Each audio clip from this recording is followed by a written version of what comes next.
ಕಾಂಗ್ರೆಸ್ನಲ್ಲಿ CM DCM ಸ್ಥಾನದ ಸಮರಕ್ಕೆ ಸಂಬಂಧಪಟ್ಟಂತೆ DK Shivakumar once again warn ಮಾಡಿದ್ದಾರೆ. ರೆಬೆಲ್ ಶಾಸಕರಿಗೆ, ದಂಗೆ ಎದ್ದಿರ್ತಕ್ಕಂಥ ಶಾಸಕರಿಗೆ ಡಿಕೆ ಶಿವಕುಮಾರ್ ವಾರ್ನ್ ಮಾಡಿದ್ದಾರೆ. ಮತ್ತೊಮ್ಮೆ ಇದೇ ರೀತಿ ತುಟಿ ಬಿಚ್ಚಿದ್ರೆ ಕಷ್ಟ ಇದೆ ಅಂತ ತಾಕೀತು ಮಾಡಿದ್ದಾರೆ. ನೋಟಿಸ್ ಕೊಡ್ತೀವಿ ಕೆಲವು ಶಾಸಕರಿಗೆ ಅಂತ ಹೇಳಿದ್ದಾರೆ. ರಿಪಬ್ಲಿಕ್ ಕನ್ನಡದಲ್ಲಿ ಪದಾಧಿಕಾರಿಗಳ ಸಭೆಯ ಇನ್ಸೈಡ್ ಮಾಹಿತಿಯನ್ನ ಕೊಡ್ತಾ ಇದ್ದೀವಿ. ಸಿದ್ದರಾಮಯ್ಯ ಜೊತೆ ನೋಟಿಸ್ ಬಗ್ಗೆ ಮಾತನಾಡಿದ್ದೀನಿ, ಶೀಘ್ರದಲ್ಲೇ ಕೆಲವು ಶಾಸಕರಿಗೆ ನೋಟಿಸ್ ಕೊಡ್ತೀವಿ ಅಂತ ಡಿಕೆ ಶಿವಕುಮಾರ್ ಹೇಳಿದ್ದಾರೆ. ಸಚಿವರಿಗೆ ಎಐಸಿಸಿ ಎಚ್ಚರಿಕೆಯನ್ನ ಕೊಡ್ತಾ ಇದೆ ಅಂತ ಪದಾಧಿಕಾರಿಗಳ ಸಭೆಯಲ್ಲಿ ಡಿಕೆ ಶಿವಕುಮಾರ್ ವಾರ್ನ್ ಮಾಡಿದ್ದಾರೆ. ಬಹಳ ಸದ್ದು ಮಾಡ್ತಾ ಇರುವಂತ ಸಿಎಂ ಸ್ಥಾನ ಡಿಸಿಎಂ ಸ್ಥಾನ ಬಣ ರಾಜಕೀಯ, ಡಿಕೆ ಶಿ ಬಣ, ಸಿದ್ದರಾಮಯ್ಯ ಬಣ, ಬೆಂಬಲಿಗರು, ಇದೆಲ್ಲ ಕಳೆದ ಒಂದು ವಾರದಿಂದ ಸಾಕಷ್ಟು ಸಂಚಲನವನ್ನ ಮೂಡಿಸಿತ್ತು ರಾಜ್ಯ ರಾಜಕೀಯದಲ್ಲಿ. ಈಗ ಡಿಕೆ ಶಿವಕುಮಾರ್ ಖಡಕ್ ಆಗಿ ವಾರ್ನ್ ಮಾಡಿದ್ದಾರೆ.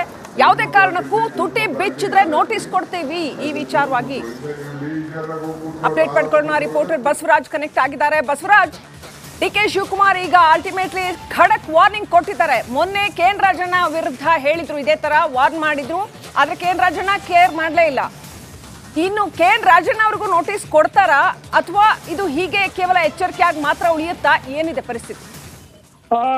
ಶ್ರೀಲಕ್ಷ್ಮಿ, ಸದ್ಯ ರಾಜ್ಯ ಕಾಂಗ್ರೆಸ್ನಲ್ಲಿ ಒಂದಷ್ಟು ಗೊಂದಲದ ವಾತಾವರಣ ಇದೆ. ಒಂದು ಕಡೆ ಡಿಸಿಎಂಗಳು ಹೆಚ್ಚಾಗಬೇಕು ಅನ್ನುವಂಥದ್ದು, ಇನ್ನೊಂದು ಕೆಪಿಸಿಸಿ ಅಧ್ಯಕ್ಷರ ಬದಲಾವಣೆ ಆಗ್ಬೇಕು ಅನ್ನುವಂಥ ಚರ್ಚೆ ನಡೀತಾ ಇದೆ. ಇದರ ಬೆನ್ನಲ್ಲೇ ಇವತ್ತು ಕೆಪಿಸಿಸಿ ಪದಾಧಿಕಾರಿಗಳ ಸಭೆಯನ್ನ ಡಿಸಿಎಂ ಡಿಕೆ ಶಿವಕುಮಾರ್ ಮತ್ತು ಅವರು ಕೆಪಿಸಿಸಿ ಅಧ್ಯಕ್ಷರಾಗಿರೋದು ಕೂಡ ಅವರು ಸಭೆಯನ್ನ ನಡೆಸ್ತಾ ಇದ್ದಾರೆ. ಈ ವೇಳೆ ಅವರು ಸೂಚನೆ ಕೊಡುವಂತ ಸಂದರ್ಭದಲ್ಲಿ ಒಂದಷ್ಟು ಆತಂಕ ಪದಾಧಿಕಾರಿಗಳಿಗೆ ಇದ್ದೇ ಇರುತ್ತೆ. ಕೆಪಿಸಿಸಿ ಅಧ್ಯಕ್ಷರು ಚೇಂಜ್ ಆಗ್ತಾರೆ, ಒಂದೊಂದ್ ಕಡೆ ಶಾಸಕರು ಸಚಿವರು ವ್ಯತಿರಿಕ್ತವಾದಂತಹ ಹೇಳಿಕೆಗಳನ್ನ ಕೊಡ್ತಾ ಇದ್ದಾರೆ. ಇದರ ಮಧ್ಯೆ ಪಕ್ಷ ಸಂಘಟನೆ ಮಾಡುವುದು ಕಷ್ಟ ಅನ್ನುವಂತ ಒಂದಷ್ಟು ಅಭಿಪ್ರಾಯಗಳು ವ್ಯಕ್ತವಾದಂತಹ ಸಂದರ್ಭದಲ್ಲಿ ಡಿಸಿಎಂ ಡಿಕೆ ಶಿವಕುಮಾರ್ ಅವರು ಈ ಒಂದು ಸಭೆಯಲ್ಲಿ ಪದಾಧಿಕಾರಿಗಳಿಗೆ ಒಂದಷ್ಟು ಸೂಚನೆಯನ್ನ ಕೊಟ್ಟಿದ್ದಾರೆ. ಅದರಲ್ಲಿ ಪ್ರಮುಖವಾಗಿ ನೀವು ಯಾವುದೇ ಕೂಡ ಹೊರಗಡೆ ನಡೀತಕ್ಕಂಥ ಬೆಳವಣಿಗೆಗಳ ಬಗ್ಗೆ ತಲೆ ಕೆಡಿಸ್ಕೋಬೇಡಿ. ಶಾಸಕರು ಸಚಿವರು ಏನೆಲ್ಲ ಹೇಳಿಕೆಗಳು ಕೊಡ್ತಾ ಇದಾರಲ್ಲ ಅದಕ್ಕೆಲ್ಲ ಗಮನ ಕೊಡಬೇಡಿ. ಅವರಿಗೆ ಯಾರೆಲ್ಲ ಹೇಳಿಕೆ ಕೊಟ್ಟಿದ್ದಾರೆ ಅವರಿಗೆ ಕರೆಕ್ಟ್ ಆದಂತ ಎಚ್ಚರಿಕೆ ಕೊಡುವಂತ ಕೆಲಸವನ್ನ ನಾನು ಮಾಡ್ತೇನೆ ಅನ್ನುವಂತ ಮಾತನ್ನು ಹೇಳಿದ್ದಾರೆ. ಈಗಾಗಲೇ ನಾನು ಸಿಎಂ ಸಿದ್ದರಾಮಯ್ಯ ಅವ್ರ ಜೊತೆ ಚರ್ಚೆಯನ್ನು ಕೂಡ ಮಾಡಿದ್ದೇನೆ. ಶಾಸಕರಿಗೆ ಕೆಪಿಸಿಸಿಯಿಂದ ನೋಟಿಸ್ ಕೊಡಲಾಗುತ್ತೆ. ಇನ್ನು ಉಳಿದಂತೆ ಸಚಿವರು ಇದಾರಲ್ಲ ಅವರು ಎಐಸಿಸಿ ಅಡಿಯಲ್ಲಿ ಬರ್ತಾರೆ. ಅವರಿಗೂ ಕೂಡ ಯಾರು ಮಾತನಾಡಿದ್ದಾರೆ ಅವರಿಗೂ ಕೂಡ ಒಂದಷ್ಟು ನೋಟಿಸ್ ಅನ್ನ ಕೊಟ್ಟು ಎಚ್ಚರಿಕೆ ಕೊಡುವಂತ ಕೆಲಸವನ್ನ ಹೈಕಮಾಂಡ್ ಮಾಡುತ್ತೆ. ಆದ್ರಿಂದ ಈಗ ನಡೀತಕ್ಕಂಥ ಬೆಳವಣಿಗೆಗಳು ಕೇವಲ ಕ್ಷಣಿಕ, ಅದಕ್ಕೆ ತಲೆ ಕೆಡಿಸ್ಕೋಬೇಡಿ, ಮುಂದಿನ ಚುನಾವಣೆಯೊಳಗೆ ನೀವು ಕೆಲಸವನ್ನ ಮಾಡಿ ಅನ್ನುವಂತ ಒಂದಷ್ಟು ಸೂಚನೆಯನ್ನ ಕೊಟ್ಟಿದ್ದಾರೆ. ಈ ನಿಟ್ಟಿನಲ್ಲಿ ಡಿಕೆ ಶಿವಕುಮಾರ್ ಅವರು ತಮ್ಮ ಅಧಿಕಾರವನ್ನ ಬಳಸಿಕೊಂಡು ಕೆಪಿಸಿಸಿ ಅಧ್ಯಕ್ಷರ ಬದಲಾವಣೆ ಇರಬಹುದು, ಡಿಸಿಎಂ ಹೆಚ್ಚಾಗಬೇಕು ಅನ್ನುವಂತ ಹೇಳಿಕೆಗಳಿರಬಹುದು, ಎಲ್ಲ ಹೇಳಿಕೆಗಳಿಗೆ ಕಡಿವಾಣ ಹಾಕುವಂತ ಕೆಲಸವನ್ನ ಸದ್ಯದ ಮಟ್ಟಿಗೆ ಮಾಡುವಂತ ಕೆಲಸವನ್ನ ಮಾಡ್ತಾ ಇದ್ದಾರೆ. Srilakshmi, thank you Basavaraj ಡೀಟೇಲ್ಸ್ಗಾಗಿ.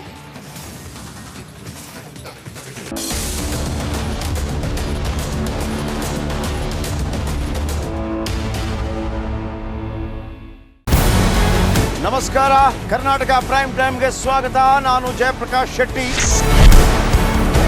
ಇಡೀ ಕರ್ನಾಡು ಇವತ್ತು ರೆಬೆಲ್ ಆಗಿ ನಿಂತಿದೆ. ಈ ಹಗರಣಗಳನ್ನು ಸದನದಲ್ಲಿ ಪ್ರಸ್ತಾಪ ಮಾಡಲು ಕೂಡ ಕಾಂಗ್ರೆಸ್ ಹಿಂದೇಟು ಹಾಕಿದ್ದೇಕೆ? ನಿಮ್ಗೆ ಸಂಬಳ ಅದಕ್ಕೆ, ನಿಮಗೆ ವಾಹನ ಅದಕ್ಕೆ, ನಿಮಗೆ ವೆಪನ್ ಅದಕ್ಕೆ, ನೀವು ಅದನ್ನು ಸೆರೆ ಹಿಡಿಬೇಕಾಗಿತ್ತು. ನೀವು ವಿದ್ಯುತ್ ಬರ ಇದೆ ಅಂತ ಹೇಳ್ತಾ ಇದ್ದೀರಿ, ಎಲ್ಲಿ ಬರ ಇದೆ ನೀವು ಹೇಳಬೇಕು. ಪಾಕಿಸ್ತಾನ್ ಆಕ್ಯುಪೈಡ್ ಕಾಶ್ಮೀರ್ ಅದು ಎಂದೆಂದಿಗೂ ನಮ್ಮದು. 40 ಮೆಷಿನ್ಗಳು ತಂದಿತ್ತು ನೋಟ್ ಎಣಿಸುವುದಕ್ಕೆ, ಅದೇ ಹಾಳಾಯಿತು. ಮಥುರಾದ ಗಲಾಟೆ ಇದೆಯಲ್ಲ, ಅದು ಸ್ಥಳೀಯವಾಗಿ ಕೂತು ಪರಿಹರಿಸಬಹುದಾದಂಥ ಕಾನೂನಿದೆ. ಗ್ಯಾರಂಟಿ ಯೋಜನೆಯಿಂದ ನಷ್ಟ ಆಗಿದೆ, ಲಾಭ ಆಗಿದೆ, ದಯವಿಟ್ಟು ಹೇಳಿ. Dawood Ibrahim most wanted criminal ಯಾವಾಗಾದ ಅಂದರೆ ಇಲ್ಲಿ ತನಕ ಭಾರತ ದೇಶದಲ್ಲಿ ಓರ್ವ ದಲಿತ ಪ್ರಧಾನಿಯಾದಂಥ ಇತಿಹಾಸವೇ ಇಲ್ಲ. ರಿಪಬ್ಲಿಕ್ ವರ್ಲ್ಡ್ ಆಪ್ ಇದು ಕೇವಲ ಅಪ್ಲಿಕೇಶನ್ ಅಲ್ಲ, ಸಮಗ್ರ ಸುದ್ದಿಗಳ ಸಂಪರ್ಕ ಮಾರ್ಗಕ್ಕೆ ಕ್ರಾಂತಿಕಾರಿ ಬದಲಾವಣೆ. ರಿಪಬ್ಲಿಕ್ ವರ್ಲ್ಡ್ ಆಪ್ ಕೇವಲ ಸುದ್ದಿ ಅಪ್ಲಿಕೇಶನ್ ಅನ್ನ ಪರಿಚಯ ಮಾಡ್ತಾ ಇಲ್ಲ, ಬದಲಾಗಿ ಡಿಜಿಟಲ್ ಸುದ್ದಿ ಬಳಕೆಯ ಹೊಸ ಯುಗಕ್ಕೆ ನಾಂದಿ ಹಾಡ್ತಾ ಇದೆ. ಇದೊಂದು ಬ್ರೇಕಿಂಗ್ ನ್ಯೂಸ್, ಪ್ರಭಾವಶಾಲಿ ಕಾರ್ಯಕ್ರಮಗಳಿಗೆ ಗಟ್ಟಿಯಾದ ವೇದಿಕೆ. ರಿಪಬ್ಲಿಕ್ ವರ್ಲ್ಡ್ ಅಪ್ಲಿಕೇಶನ್ ಈಗ ಲೈವ್ ಆಗಿದೆ. ಗೂಗಲ್ ಪ್ಲೇ ಸ್ಟೋರ್ ಮತ್ತು ಆಪಲ್ ಆಪ್ ಸ್ಟೋರ್ ಎರಡರಲ್ಲೂ ಲಭ್ಯವಿದೆ. ಈಗಲೇ ಡೌನ್ಲೋಡ್ ಮಾಡಿ.